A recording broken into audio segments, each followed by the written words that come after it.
Assalamualaikum warahmatullahi wabarakatuh. Bertemu lagi dengan berita horor. Kali ini akan menceritakan sebuah kisah dari Deoseta. Yang mau berkunjung saya sertakan linknya di deskripsi. Ini adalah kelanjutan dari bagian 2 sebelumnya. Buat yang baru bergabung, bisa baca dulu bagian 1 lewat link di deskripsi ini.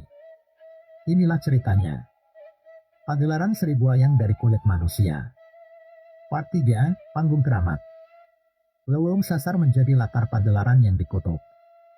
Berbagai kejadian mistis menjadi pertanda bencana di hutan itu. Penjaga Leuweung Sasar.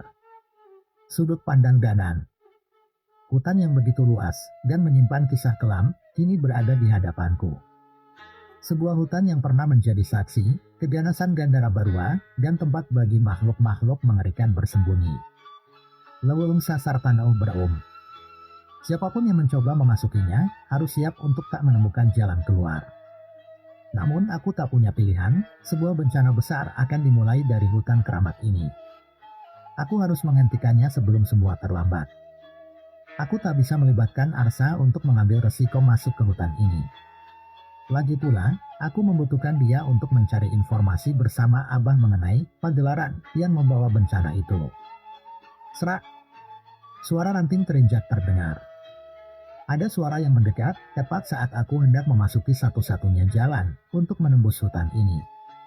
Aku mencoba mengabaikannya untuk saat ini, namun baru saja aku hendak melangkah, sebuah pisau melesat dan menancap di tanah. Serat, suara pisau membelah udara. Aku melompat mundur. Dalam sekejap saja aku bisa mengenali pisau itu. Budi, aku harus masuk ke dalam. Sesuatu yang mengerikan akan terjadi lagi. Teriakku. Jauh dari balik pepohonan, sosok yang cukup kukenal itu menampakkan wujudnya padaku. Leuweung Sasar tidak lagi menerima keberadaan manusia. Tak ada satupun yang diizinkan untuk masuk, kita sudah menyepakati itu, ucap Budi. Tapi ini keadaan genting, kita harus menuntaskannya, sebelum semua semakin parah, ucapku. Budi hanya berdiri terdiam, tanpa menghiraukan perkataanku. Ia bersikeras untuk menghalangi siapapun untuk masuk. Kalau kau memang tidak ingin membantuku, aku sendiri pun tak masalah. Balasku yang bergegas masuk dan melewatinya, Budi menahan pundakku dan melemparkanku kembali menjauh. Budi, ucapku kesal dengan sikap keras kepalanya. Sekali lagi ia tidak menjawab, namun aku tahu ia tetap tidak bersedia membiarkanku untuk masuk. Dengan langkah yang lebih cepat, aku berlari berusaha melewati dirinya, namun yang terjadi justru ia menghadangku dan menendangku hingga terpental. Kau sudah tidak waras? Teriakku. Sudah kukatakan, kalau ada yang ingin memasuki Leuweung Sasar lagi, mereka harus melangkahi mayatku, ujar Budi. Aku mulai mengerti, inilah yang dimaksud oleh Pak Lei. Ki Dudui sempat mengatakan bahwa Leuweung Sasar dijaga dengan ketat. Aku sudah menduga bahwa itu adalah Budi, tapi aku tidak menyangka bahwa sekarang ia sekeras kepala ini. Baik kalau itu maumu, ucapku. Sekali lagi aku melesat masuk ke dalam hutan. Budi dengan sigap kembali mencoba menahanku. Kali ini aku tidak melunak. Aku menghindari serangannya dan membalas dengan tendangan tepat di pinggangnya untuk membuatnya menjauh.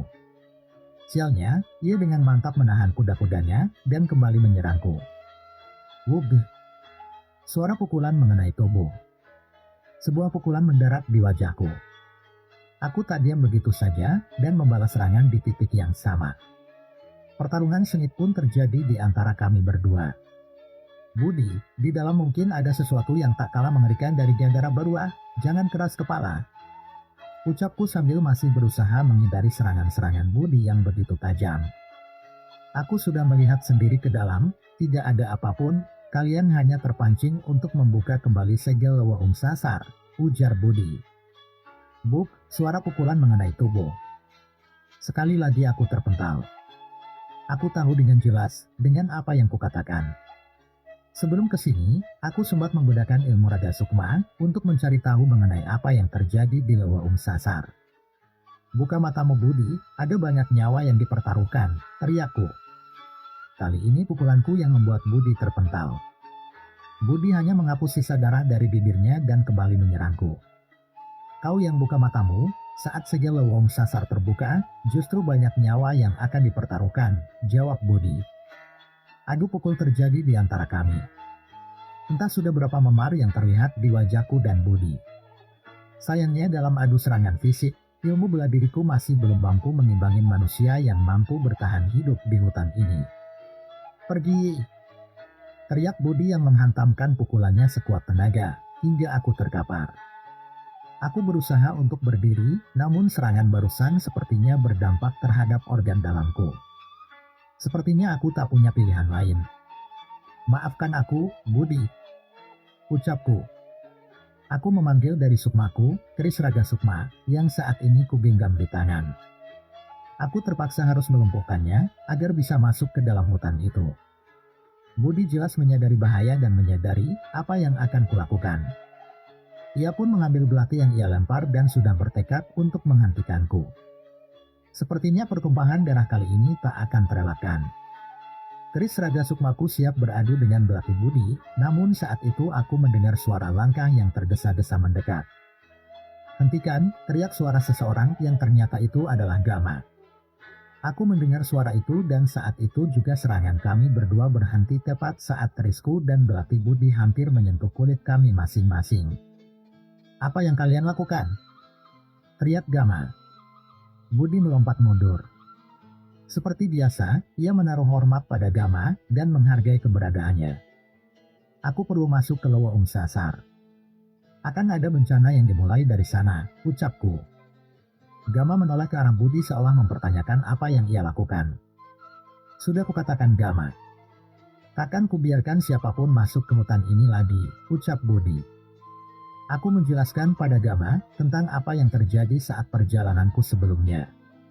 Tentang adanya makhluk-makhluk yang hendak mengadakan pagelaran terkutuk yang disebut dengan pagelaran seribu wayang dari kulit manusia.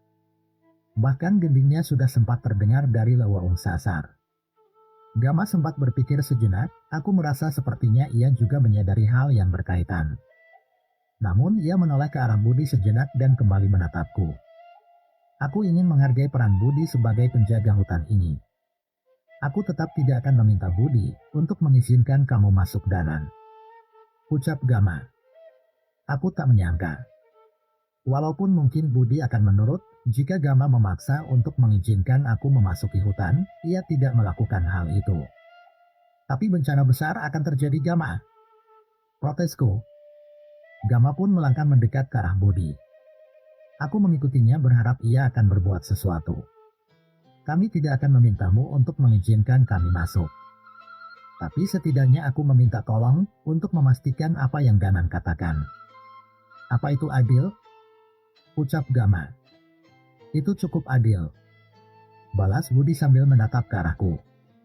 Setelah itu kau yang memutuskan sendiri apa kami dibutuhkan di hutan ini, tambah Budi. Baik, balas Budi masih dengan wajah yang dingin. Terima kasih, ucapku yang berharap keributan ini hanya berhenti sampai di sini. Budi pun meninggalkan kami dan masuk ke dalam hutan.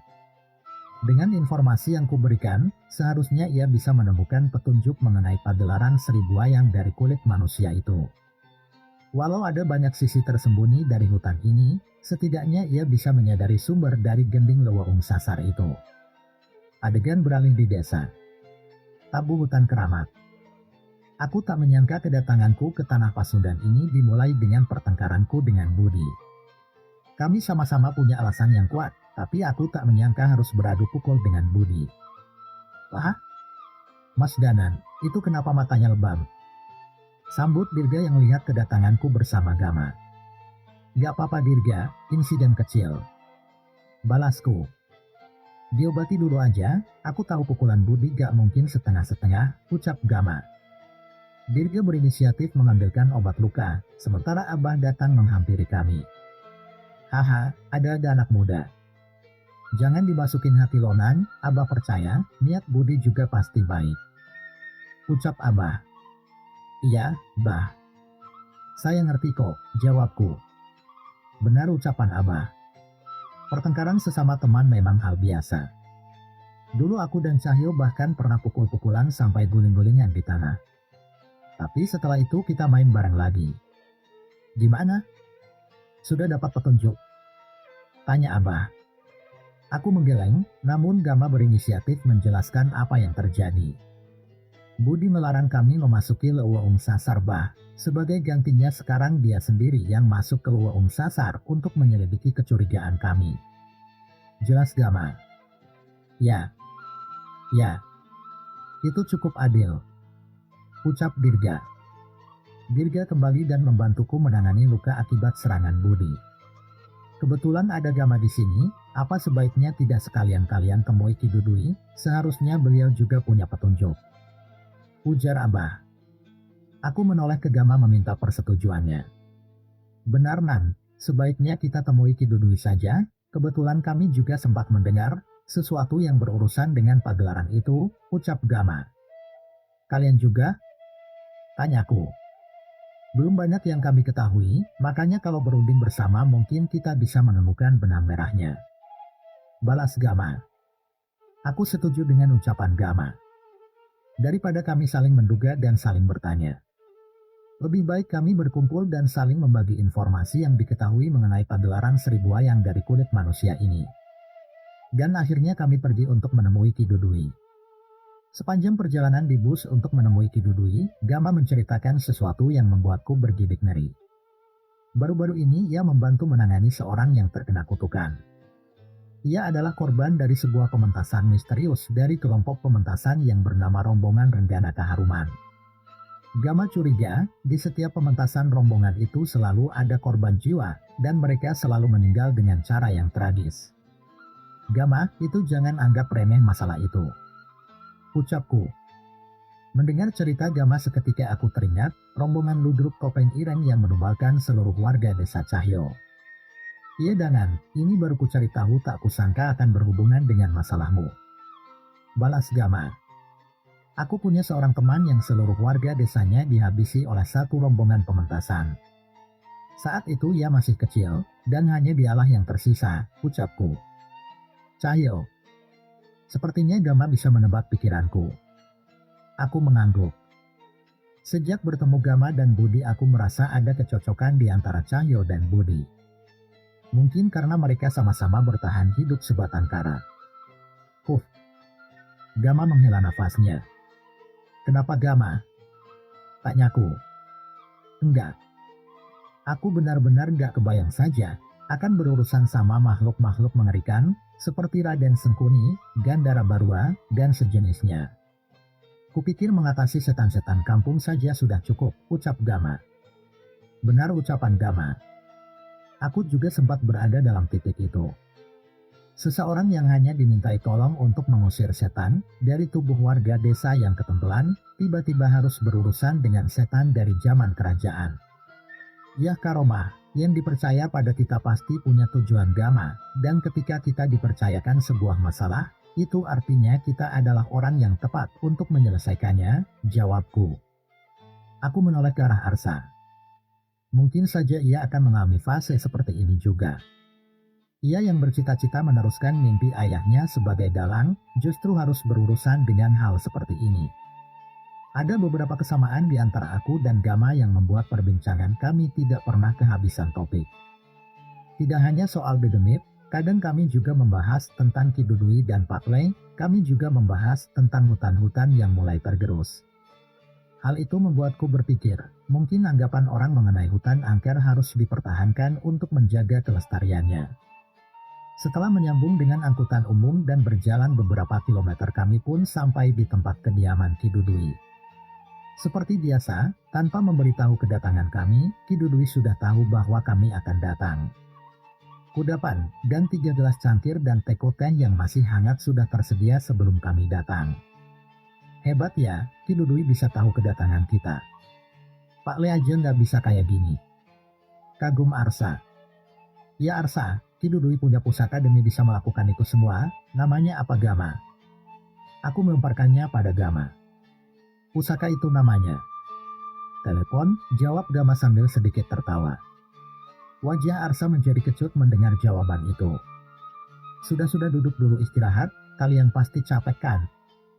Sambut Ki Dudui. Iya Ki. Ucapku sambil memberi salam dan mengambil posisi duduk di kursi sederhana yang sudah disediakan. Kami tidak langsung masuk ke inti pembicaraan. Aku memulai dengan mengenalkan Arsa, menceritakan tragedi antara aku dan Budi tadi pagi, keberadaan Cahyo, hingga perbincanganku dan Gama sepanjang perjalanan. Ki Dudui adalah pendengar yang baik. Entah mengapa aku merasa sangat nyaman bercerita di depannya. Kamu sudah cerita tentang Nyi Gadis, Gama? Tanya Ki Dudui. Sedikit banyak sudah kek. Jawab Gama. Ki Dudui mengangguk. Sepertinya keberadaan rombongan Renggana Keharuman membuat mereka cukup khawatir. Kami juga berurusan sama hal serupa Ki. Ada kakek bertopeng yang meneror sebuah desa. Mereka mengincar 2 anak muda yang melarikan diri dari desanya. Ada sosok yang bangkit dari desa kedua anak muda itu dan menjadikan kampung halaman mereka sebagai sarang tumbal, jelasku. Penari pria. Nyi Gadis. Pagelaran seribu wayang dari kulit manusia. Gumam Ki Dudui. Ia menghela nafas sambil menggeleng seolah merasakan kekhawatiran yang dalam. Pak Le juga sempat ngobrol sama Ki Dudui Danan, kita sepakat untuk bertukar informasi setiap kejadian-kejadian aneh yang terjadi di waktu dekat ini, tambah Gama. Benar, jangan sampai ada sedikit pun informasi yang terlewatkan, balasku setuju. Sementara itu Ki Dudui menoleh ke arah Arsa. Sepertinya awal tujuan perjalanan kalian bukan karena berita buruk ini. Ucap Ki Dudui. Iya Ki. Mas Danan membantu saya untuk mencari tahu tentang pusaka wayang ayah saya, ujar Arsa. Ki Dudui berdiri dari tempat duduknya. Ia memandang ke arah jendela seolah sedang berusaha mengingat sesuatu. Aku ingat sebuah cerita dari perjalanan Kilang Samana. Ucap Ki Dudui. Mendengar perkataan itu wajah Gama terlihat begitu semangat. Udah pernah cerita ke Gama belum kek? Tanya Gama. Belum, keberadaan dalam muda seperti Arsa mengingatkanku akan cerita ini, jawab Ki Dudui. Ki Dudui bercerita tentang perjalanan Kilang Samana yang sampai di sebuah desa terpencil. Sebuah desa yang kehidupannya dipenuhi dengan dosa yang tidak mereka sadari. Kepercayaan yang mereka anut membuat mereka harus melakukan ritual sebagai pemujaan kepada sosok berhala yang mengaku sebagai dewa. Ritual pemujaan dewa palsu itu membuat warga mengorbankan manusia sebagai persembahan, melakukan ritual hubungan badan secara bebas, hingga menikmati rasa mabuk sebagai rasa syukur atas kenikmatan yang ada di dunia ini. Kilang Samana sempat kesulitan saat menyebarkan ajarannya. Warga desa benar-benar polos sehingga dosa menjadi abu-abu di sana. Sampai akhirnya, Kilang Samana sadar bahwa ada beberapa orang yang sudah lebih dulu berada di sana dengan misi serupa. Pada malam-malam tertentu selalu ada pementasan wayang yang disukai oleh warga. Awalnya Kilang Samana menganggap pementasan itu sebagai tontonan biasa, namun saat sampai di tengah acara, ia mulai terpukau. Cerita di pementasan itu adalah cara sang dalang mengenalkan mengenai adab, budaya, etika, dan moral kepada warga desa. Lepas dari itu, Kilang Samana juga sadar bahwa wayang yang dimainkan oleh dalang itu bukanlah wayang biasa. Pantas saja setan-setan sesat yang berada di desa itu tidak berani mengganggu pementasan ini. Kilang Samana dan dalang itu pun berteman dekat selama di desa. Butuh waktu yang cukup lama, namun kebersamaan mereka berdua untuk menyuarakan kebajikan pun membuahkan hasil. Warga desa mulai meninggalkan kepercayaan lamanya dan mulai hidup dengan benar. Wajah Gama terlihat begitu menikmati cerita tentang leluhurnya itu, sementara aku dan Arsa merasakan sesuatu yang mengganjal. Mas Danan, jangan-jangan itu desanya Murti dan Marni? Tanya Arsa. Benar, seperti ada benang merah dalam kisah mereka. Jawabku. Ki Dudui pun meninggalkan tempatnya dan masuk ke dalam rumah. Dalam beberapa saat ia kembali dengan membawa sebuah benda yang sudah sangat lusuh. Apa itu kek? Tanya Gama. Ki Dudui membawa sebuah belangkon yang sepertinya sudah sangat berumur. Terlihat dari modelnya yang sangat kuno dan sudah berdebu. Salah satu peninggalan Kilang Samana. Kakek sempat berniat membuang belangkon ini karena seingat kakek Kilang Samana tidak pernah mengenakan belangkon, ucap Ki Dudui sambil meletakkan benda itu di hadapan Arsa. Biar ku tebak, Apa belangkon ini adalah kenang-kenangan dari dalang yang sempat bertemu dengan Kilang Samana? Ucapku. Mungkin saja, sepertinya benda ini lebih cocok disimpan oleh Arsa. Ucap Ki Dudui. Yang benar Ki? Wajah Arsa terlihat begitu bersemangat. Ki Dudui mengangguk, mungkin di tangan yang tepat sekalipun belangkon lusuh, akan jauh berguna, ucap Ki Dudui. Aku dan Gama tersenyum melihat penyerahan belangkon antara Ki Dudui dan Arsa saat itu. Jauh dari dalam hati, kami menduga apakah mungkin sosok yang bertemu dengan Kilang Samana itu adalah leluhur Arsa. Sementara Arsa mencari cermin, untuk mencoba belangkon itu, aku ingin menyampaikan sesuatu pada Ki Dudui dan Gama.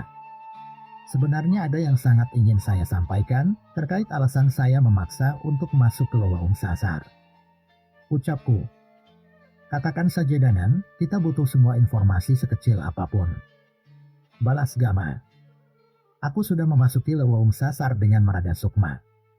Seperti yang kukatakan, ada keberadaan gaib yang mulai terbentuk di sana. Namun ada dua hal yang membuatku khawatir di sana dan harus kupastikan sendiri. Ucapku. Aku mencoba mengingat dengan jelas kedua benda yang membuatku cemas hingga terpental kembali ke tubuhku itu. Sebuah selendang, kalian harus berhati-hati dengan selendang itu. Ada kekuatan yang tidak dapat aku gambarkan dari benda itu, tambahku. Wajah Gama seolah sedang mengingat sesuatu yang berhubungan dengan selendang itu. Ni gadis. Bisa jadi benda itu berhubungan dengan rombongannya. Gumam Gama. Satu lagi apa? Aku mencoba menggambarkan, namun aku sendiri tidak melihatnya dengan jelas.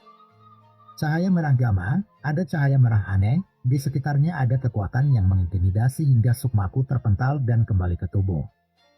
Jawabku. Wajah Gama dan Ki Dudui terlihat sedang mengira-ngira hal apa yang kumaksud tadi. Namun kami tahu, kami tidak akan tahu apa itu tanpa masuk ke lowong sasar. Ya sudah, yang kita bisa hanya menunggu Budi kembali. Jika benar ada dua benda mengkhawatirkan itu, ia pasti menyadarinya. Ucap Ki Dudui. Hampir seharian kami menghabiskan waktu untuk di rumah Ki Dudui. Sebelum gelap, kami pun berpamitan untuk pulang duluan ke rumah Abah sementara Gama masih memiliki urusan lain dengan kakeknya itu. Kami pamit dulu ya Ki Gama. Pamitku. Maaf aku tidak bisa mengantarkan kalian, jika pertanda budi sudah muncul, akan segera kukabari. Ucap Gama. Kami pun berpamitan dan meninggalkan rumah sederhana yang ditinggali oleh sosok bijak yang menjadi salah satu panutanku itu. Adegan di jalan menuju terminal. Irama di balik petang. Walau sudah berusaha untuk pulang sebelum gelap, tetap saja kami sampai di terminal setelah adzan maghrib berkumandang. Aku dan Arsa menyempatkan menunaikan kewajibanku sejenak sebelum melanjutkan perjalanan kami. Kayaknya belangkon itu istimewa banget Arsa. Ucapku menggoda Arsa yang masih senang memegangi belangkon lusuh itu. Haha iya mas. Mungkin ini hanya belangkon biasa dan terkesan kuno, tapi saat mengetahui mengenai cerita orang-orang hebat di balik benda ini, aku jadi semangat, ucap Arsa. Hanya beberapa saat, kami memanfaatkan waktu untuk beristirahat dan segera melanjutkan perjalanan. Suasana terminal sudah cukup sepi, angkutan umum yang hendak kami naiki belum terlihat kemunculannya. Tumben lama ya mas, ujar Ersa. Iya sa, apa sudah kloter terakhir ya, padahal belum jam 7 malam. Balasku. Sebenarnya dari terminal menuju desa Abah tidak terlalu jauh. Paling sekitar setengah jam berjalan kaki. Saat itu aku dan Arsa sepakat untuk tidak menunggu lagi angkutan umum dan memilih untuk berjalan kaki karena terminal pun sudah semakin sepi. Banyaknya perbincangan dengan Arsa membuat perjalanan kami tidak begitu terasa. Kami melintasi desa kecil yang cukup ramai dan melalui jalur hutan yang tidak begitu panjang. Di tengah jalur yang cukup sepi, tiba-tiba Arsa terhenti. Mas, dengar suara enggak? Tanya Arsa. Aku pun ikut berhenti sejenak dan menajamkan telingaku. Benar ucapan Arsa. Ada suara beberapa gendang yang ditabung membentuk sebuah irama. Ada suara pria juga yang ikut menembang sesuai dengan irama gendang itu. Ada acara? Tanya Arsa. Aku melihat ke sekitar hutan-hutan kecil yang kami lewati dan memang ada beberapa desa di sekitar Tebung. Mungkin saja. balasku. Kami pun melanjutkan perjalanan lagi, hingga tiba di desa Abah dan Dirga, yang ditandai dengan sebuah jembatan yang membelah sungai. Desa Dirga tidak sesepi terminal, dan sekitarnya tadi, namun biasanya, menjelang pukul 9 malam, semua warga sudah menutup pintu-pintu rumahnya. Kirain mau nginep di rumah Ki Dudui, Mas. Sambut Dirga yang menyadari kedatanganku. Enggak, Dirga, masih banyak yang perlu diurusin. Padahal ngobrol sama Ki Dudui seru ya, sah? Ucapku sambil menanyakan tanggapan Arsa. Benar, kalau ada waktu kita harus ke sana lagi. Jawab Arsa. Kami pun masuk ke dalam rumah dan bersiap untuk bersih-bersih, tapi saat itu Dirga masih berdiri di depan pintu menatap ke beberapa arah di luar. Kenapa, Dirga? Tanyaku. Gak apa-apa, Mas, masuk saja dulu. Balas Dirga. Sisa malam itu, kami habiskan dengan menceritakan pertemuan kami dengan Ki Dudui yang menceritakan berbagai hal. Sayur opor masakan emak menemani perbincangan kami malam itu, yang seketika membuat kami melupakan rasa cemas yang kami rasakan sejak kemarin. Ya sudah, malam ini kalian benar-benar istirahat dulu saja. Kalau dalam kondisi terbaik, seharusnya bisa berpikir dengan lebih jernih, ucap Abah. Iya, Bah. Niatnya juga begitu, kali ini coba kami percayakan sama Budi dulu tentang Leweung Sasar. Balasku. Arsa terlihat cukup lelah. Suara Abah yang menyanyikan tembang Sunda di teras seolah menjadi lagu pengantar tidur untuknya. Sepertinya tak lama lagi aku akan menyusul Arsa menuju lelap. Suara tembang terdengar. Curik balasku nalangsa, abdi nalangsa. Nguping hujan tengah wengi, di imah keuung sorangan. Suara gendang dan tembang terdengar sayup-sayup di tidur malam kami. Suara itu terdengar mendekat masuk ke dalam desa. Aku membuka mata dan mendapati malam telah jauh melewati puncaknya. Ada perasaan tidak nyaman saat aku mendengar suara itu. Arsa masih tertidur, namun aku mencoba untuk terjaga dan keluar kamar untuk mencari tahu asal suara itu. Dirga, tanyaku. Aku melihat Dirga berdiri di depan teras dengan wajah penuh waspada. Melihat hal itu aku pun menyusulnya. Mas jangan kebangun ya? Tanya Dirga. Iya, kamu dengar suara itu juga? Balasku. Dirga mengangguk. Sepertinya ia sudah lebih dulu menyadari hal itu daripada aku. Aku bisa mengambil kesimpulan bahwa penyanyi dan suara gendang keliling itu bukanlah hal yang lumrah di desa Dirga. Dek, suara jantungku. Suara itu menghilang, namun perasaanku benar-benar tidak nyaman. Tong nyoba ngeganggu orang, yang artinya, jangan coba-coba mengganggu kami. Terdengar suara tersebut berbisik di telinga kami, lalu menghilang. Aku pun bergegas keluar meninggalkan rumah Abah mengikuti kemana suara itu pergi. Keluar kau, tunjukkan wujud kalian. Teriakku menantang mereka. Serak, serak, suara kaki melangkah dari jauh. Di ujung-ujung jalan mulai terlihat dua orang yang berjalan sambil terseok-seok. Mereka menggendong gendang yang cukup besar di depan tubuh mereka. Kang Hasan, Kang Manggar. Dirga sepertinya mengenali kedua orang itu. Kamu kenal mereka, Dirga? Tanyaku. Kenal, Mas, mereka warga sini, tapi kondisi mereka benar-benar aneh. Jawab Dirga. Tang. Duk-duk tang. Suara gendang dimainkan. Kedua orang itu mulai memainkan gendang yang dikalungkan di leher mereka. Mereka memaksa diri mereka menari dan menyanyikan tembang seperti yang kudengar tadi. Hentikan mereka, Dirga, mereka kesurupan. Teriakku. Aku menghampiri Kang Hasan. Sosok pria berambut panjang dengan janggut yang panjang, sedangkan Dirga menghampiri Kang Manggar pedagang pasar di desa Dirga. Kang Hasan, hentikaan, teriak Dirga. Aku mencoba mendekat untuk membacakan doa-doa yang seharusnya bisa mengusir setan-setan dalam tubuh Kang Hasan. Namun sebelum itu terjadi aku baru menyadari bahwa permainan itu memiliki tujuan. Mereka mengundang sesuatu. Hihi. Jangan coba-coba mengganggu pementasan kami, nyawa mereka yang akan menjadi taruhannya, ucap Kang Hasan. Mereka tidak hanya menggertak. Suara permainan mereka mengundang setan berkepala botak lontos bertelinga panjang. Tak hanya satu, mereka bersembunyi di balik rumah-rumah seolah siap mencelakai pemilik rumah tersebut. Sial, aku tidak boleh sembarang bertindak. Siapa kalian? Apa mau kalian? Tanyaku. Hihihi, kami akan mengadakan pagelaran terbesar alam gaib. Tak ada satupun yang diizinkan mengganggu kami, ucapkan Hasan lagi. Panen mayat. Hihi. Ucapkan Manggar yang juga belum sempat terjamah oleh Dirga. Sudah kuduga mereka bagian dari pagelaran seribu wayang dari kulit manusia itu, tapi aku tak menduga bahwa mereka sudah mengetahui niat kami. Tak ingin berdiam begitu saja, aku pun memanggil keris Raga Sukma ke tanganku. Jangan macam-macam, kami bisa membunuh warga desa ini kapanpun kami mau. Ucapkan Hasan. Sekali lagi mereka memainkan gendang mereka dan menari mengelilingi aku dan Dirga seolah meledek kami. Benar, kalian hanya bisa diam dan menyaksikan kematian. Ucapkan Hasan lagi. Satu persatu akan menjadi santapan, satu persatu akan menjadi tumbal, dan kalian takkan bisa berbuat apa-apa, ucapkan Manggar menimpali. Setan-setan yang terpanggil dengan irama mereka pun tertawa terkekeh dari berbagai penjuru desa. Seandainya tidak ada mereka mungkin aku bisa dengan mudah memulihkan Kang Hasan dan Kang Manggar. Jangan seperti pengecut, hadapi aku kalau berani. Tantangku. Hihihi. Kalian pikir kami siapa? Pendekar. Kami ini setan. Setan. Hihihi. Balas mereka.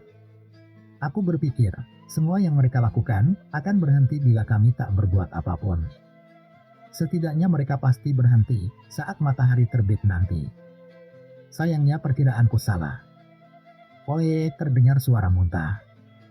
Oye. Dirga tiba-tiba memuntahkan darah. Dek, suara jantungku berdegup keras. Dek. Tiba-tiba jantungku seperti diremas. Hal yang terjadi pada Dirga terjadi padaku juga. Tang. Duk. Duk tang. Suara kendang terdengar. Mas Danan, kita masuk dalam perangkap mereka, setiap pukulan gendang itu berdampak pada kita. Ucap Dirga. Benar ucapan Dirga. Rupanya tarian tadi merupakan ritual untuk melancarkan kutukan ini kepada kami. Sial, aku harus berpikir.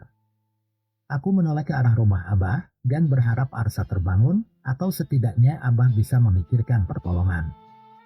Tapi sepertinya permainan musik mereka juga memiliki kekuatan sirat. Kita nggak bisa seperti ini terus, Dirga, teriakku. Aku pun kembali menggenggam keris Raga Sukma dan hendak menyerang Kang Hasan. Jangan bodoh. Hihihi, ucapkan Hasan yang lagi kesurupan itu. Pang! Suara kaca pecah. Seseorang terlempar dari jendela salah satu rumah. Sakit, sakit, tolong, teriak seorang perempuan yang baru terlempar dari jendela rumah itu. Seorang perempuan berguling-guling di tanah. Ia kesakitan dengan sebagian tubuh yang berbintil. Ada sosok makhluk suruhan pemain gendang itu menempel padanya. Kalian berani macam-macam, seluruh desa akan bernasib serupa. Ancam sosok yang merasuki Kang Hasan itu. Asial, sekali lagi aku terjebak dalam situasi ini. Jangan berharap menunggu matahari terbit. Kalian akan mati tepat saat gending kami berakhir. Hihihi, teriak Kang Marga yang lagi kesurupan makhluk itu. Itu bukan ancaman kosong. Aku mulai merasa sakit yang tak tertahankan setiap mereka memainkan gendangnya. Aku menoleh ke arah Dirga. Saat ini yang ku bisa hanya membacakan amalan penyembuh untuk meringankan luka gaib yang aku dan Dirga alami. Bertahan, Mas Danan. Sebentar lagi. Ucap Dirga. Saat ini mental Dirga sudah jauh lebih kuat. Ia bukan lagi anak-anak seperti dulu. Namun sayangnya, matahari terbit masih lama. Dinding mereka akan berakhir tak lama lagi. Aku sudah merasakan bahwa ada sesuatu yang akan meledak dari dalam tubuhku. Dirga mencoba mengatur nafasnya untuk lebih tenang. Mas Danan. Serang sekarang. Teriak Dirga. Aku tidak mengerti maksud Dirga, tapi sepertinya ia memiliki rencana. Bodoh, ucap sosok yang merasuki Kang Hasan itu. Saat kerisku mencoba melukai Kang Hasan, ia sudah bersiap memerintahkan setan-setan pengikutnya itu. Bruk, bruk, Suara tubuh ambruk ke tanah. Sekali lagi tubuh-tubuh terjatuh. Hihihi, mereka mati karena kalian. Tawa Kang Hasan yang dirasuki makhluk itu. Lihat benar-benar dengan matamu setan bodoh. Teriak Dirga. Setan itu menoleh dan sesuatu yang tak kuduga terjadi. Setan-setan botak suruhan pemain gendang itu jatuh satu persatu menumpuk di tanah. Ada kabut putih di sekitarnya bersama keris Dasasukma milik Mas Jagat yang melayang. Bagus, Mas Jagat. Teriakku yang segera menyadari itu perbuatan siapa. Aku dan Dirga segera membacakan ayat-ayat suci di tangan kami. Dengan cepat kami menempelkan telapak tangan kami ke dahi Kang Hasan dan Kang Manggar.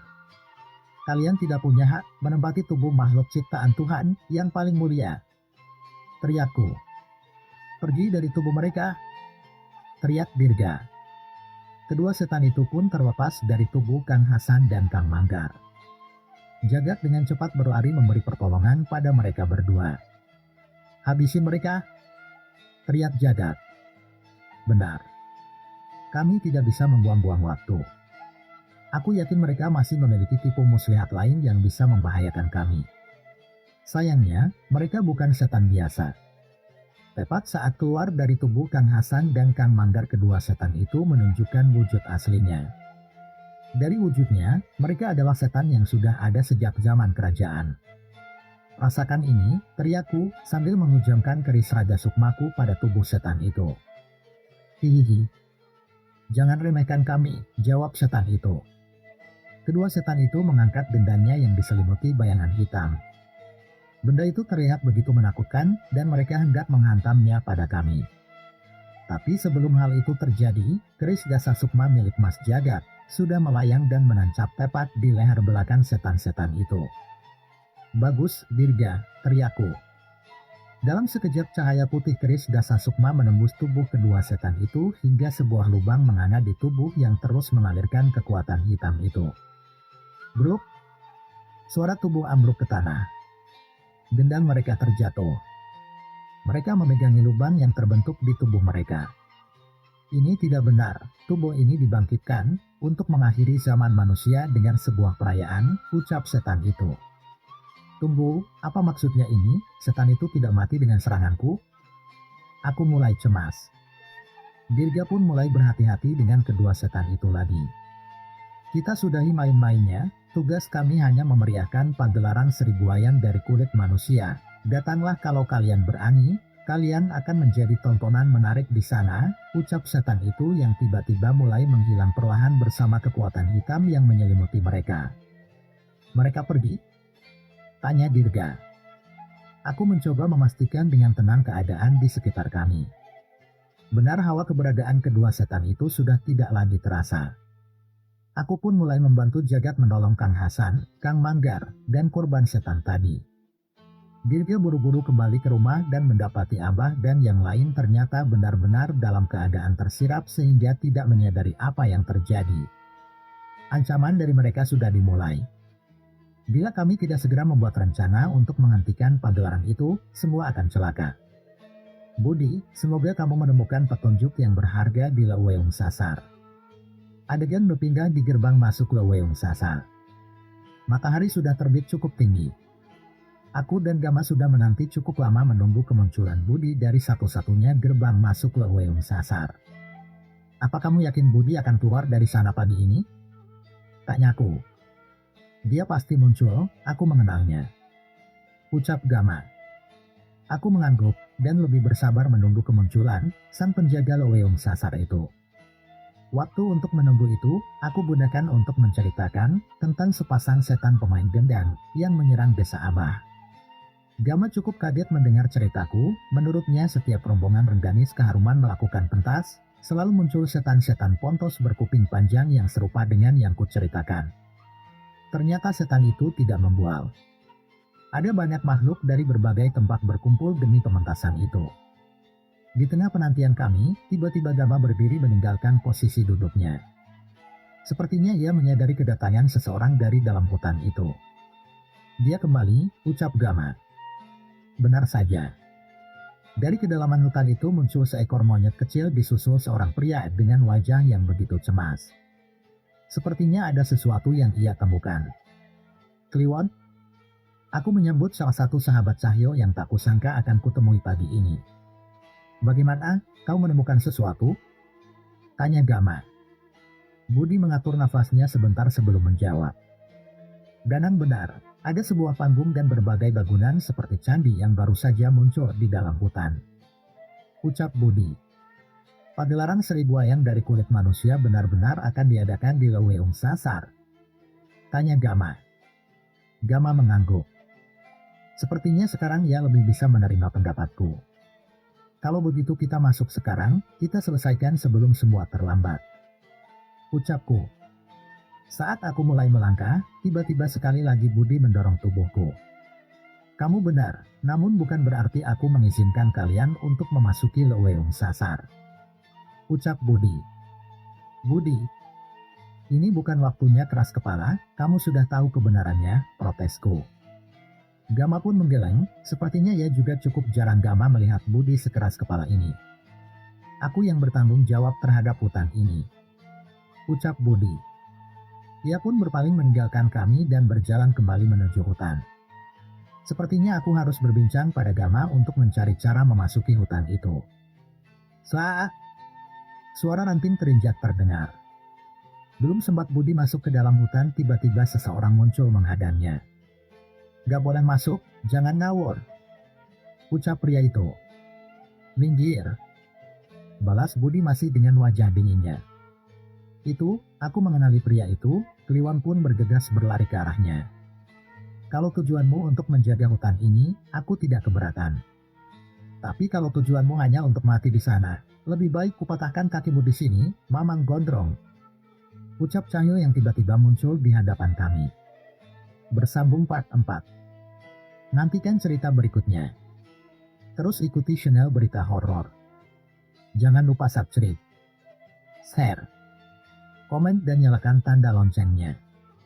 Supaya tidak ketinggalan cerita-cerita dari Berita Horor. Sehat selalu dan berkah. Wassalamualaikum warahmatullahi wabarakatuh.